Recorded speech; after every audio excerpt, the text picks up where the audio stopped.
اللہ بہتر کرے گا، لیکن اللہ نے بہتر نہ کیا تو یقین رکھو اللہ بہترین کرے گا۔ دو چیزیں بڑی اہم ہیں، اللہ کا ڈر اور اللہ کا در۔ جس شخص کو یہ دو نعمتیں نصیب ہو گئیں، سمجھو اس کو دنیا کی تمام سعادتیں نصیب ہو گئیں۔ ڈر ہوگا تو گناہوں سے بچے گا، در نصیب ہوگا تو عبادت کی لذت نصیب ہوگی۔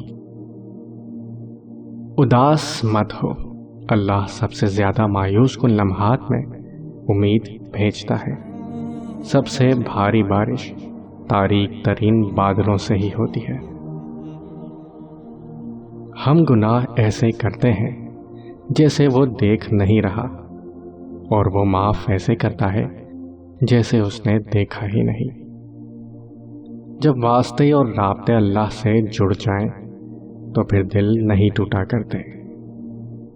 اللہ کو پسند ہے وہ دل جس میں مخلوق کا درد ہو، اور وہ آنسو جو خوف خدا سے گرے۔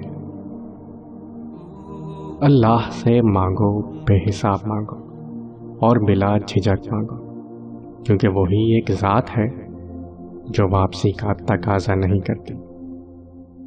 اللہ صرف عبادت والوں کا رب نہیں، ندامت والوں کا بھی رب ہے۔ اللہ تو قریب ہی ہوتا ہے، دور تو ہم چلے جاتے ہیں۔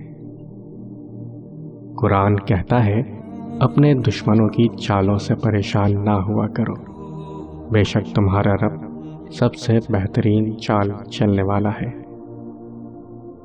برا چاہنے والوں کو بتاؤ عزت اللہ کی ذات دیتی ہے۔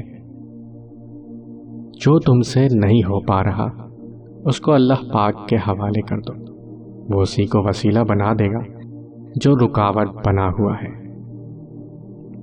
اللہ پاک جب مدد کرنے پر آ جائے تو لامعلوم سے ایسے سبب بنا دیتا ہے کہ نہ ہونا بھی ہونا ہو جاتا ہے۔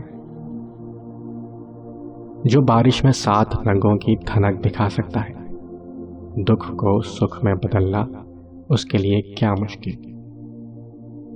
کوئی انسان کتنا بھی گنہگار کیوں نہ ہو، رب العالمین اس کے لیے دعا کا وسیلہ، توبہ کا راستہ اور رزق کا دروازہ کبھی بند نہیں کرتا۔ تم وہ مانگتے ہو جو تمہیں اچھا نظر آتا ہے، اور اللہ وہ دیتا ہے جو تمہارے لیے اچھا ہوتا ہے۔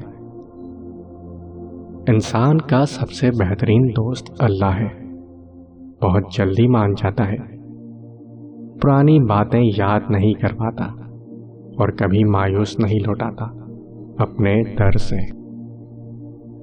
مایوس وہ ہوتا ہے جو اللہ پر یقین نہیں رکھتا، اور محروم وہ ہوتا ہے جو اللہ کی نعمتوں کا شکر ادا نہیں کرتا۔ اللہ کے نزدیک کسی انسان کی عزت جتنی زیادہ ہوتی جاتی ہے، اس کا امتحان بھی اس قدر سخت ہوتا چلا جاتا ہے۔ تیرا بہترین ہم نشین وہ ہے جو تیرے عیب جان کر بھی تیرے ساتھ رہے، اور وہ صرف اللہ ہے۔ جس نے رجوع کیا وہ پا گیا، انا میں جو رہا وہ رہ گیا، جو تنہا رہا وہ فنا ہوا، نہ میں رہا نہ تو رہا، جو جھک گیا وہی سب پا گیا۔